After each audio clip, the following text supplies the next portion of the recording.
तो क्या हुआ जुदा हुए मगर है खुशी मिले तो थे। I really really miss you. बहुत यादें आएगी, याद क्यों ना आए। क्या वो 9 बजे का टाइमिंग था, फिर मेरा लेट से आना और फिर आप सबका इंतज़ार करना, इंतज़ार करते करते परेशान हो जाना, हम पे गुस्सा होना, फिर मेरा कंप्लेंट तंजिल सर से करना, लेट से आते हैं, यही शिकायत है। बहुत यादें आएंगी। कुछ बच्चों का कहना यह था कि सर इस बच्चों को ब्लॉक कीजिए, उस बच्चों को ब्लॉक कीजिए। अब ये सारी यादों के साथ हम लोगों की ये 2024 का सफ़र एंड हुआ।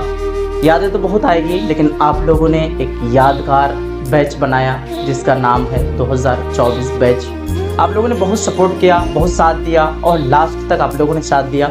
बहुत बहुत शुक्रगुजार हूँ मैं आप सबका। आप लोगों ने इतना अच्छा फीडबैक दिया, बहुत बहुत शुक्रिया।